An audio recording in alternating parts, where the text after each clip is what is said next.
स्वानुभूतीचा अनुभव घेत माऊलींची पालखी आज खंडेरायाचा निरोप घेऊन वाल्हेत विसावणार आहे, तर तुकोबाराय उंडवडीत विसावणार आहेत. पूर्ण वारीतील ज्ञानोबारायांच्या आजच्या विसाव्याचे गाव खूप विलक्षण आहे, वाल्हे.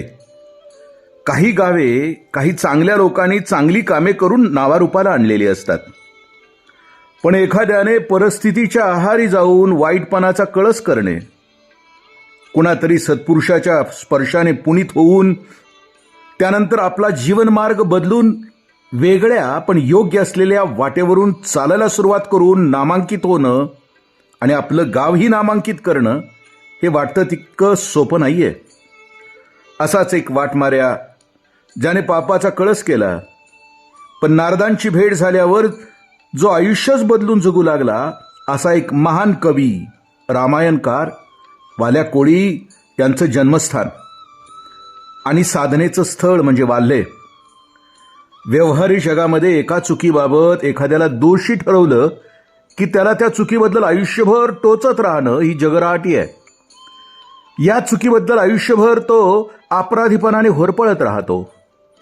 अशा जगामध्ये ज्याच्याकडून नकळत अपराध घडलाय त्याला मानव्याचं जगणं जगूच दिलं जात नाही. अशा जीवाला समाज मिसळून घेत नाही.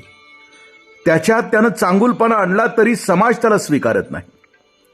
जीवनातील अशा अनंत प्रश्नांना प्रेम, सहानुभूती आणि मानव्य याचे उत्तर देणारा एक वारकरी संप्रदाय आहे. वारीच्या मार्गातील वाल्हे हे वाल्या कोळ्याचं गाव. इथल्या डोंगरामध्ये जिथं वाल्या वाटमारी करून माणसाचे खून करायचा, एक माणूस मारला की आपल्या जवळील एक खडा जवळील रांजणात टाकायचा.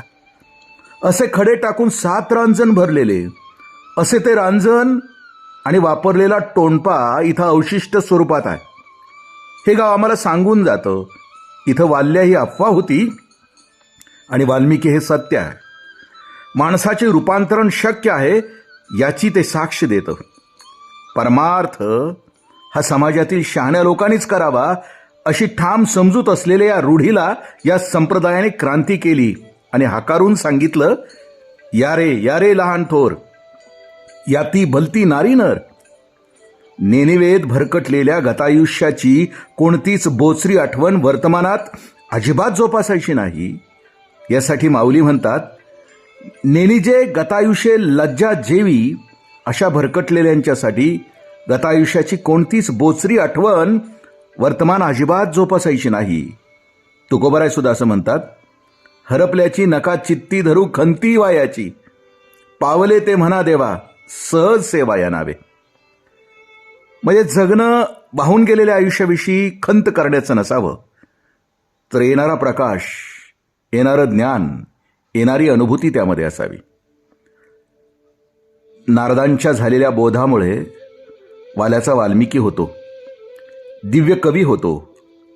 शतकोटी रामायण ते लिहितात.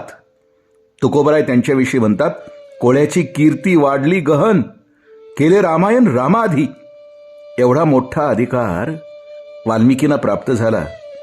या वाल्ह्याच्या भूमीत आल्यावर कोणालाही कमी ल लेखता निव्वळ आणि निव्वळ मानव्याची जोपासना आणि संवर्धन करण्याचं बळ मिळतं ते इथंच. नाही पुण्याची मोजणी, नाही पापाची टोचणी, जिने गंगाओघाचे पाणी. ही एक जीवनधारा आहे. याच्यामध्ये बोच नको, याच्यामध्ये आणखीन कोणतीही गोष्ट नको, पश्चाताप नको. नवीन येणाऱ्या जीवनाचा स्वीकार आणि उजळून जाणं, हेच तर वारकरी संप्रदाय आम्हाला सांगतो. वाहत रहा. रामकृष्ण हरी. पुंडलिक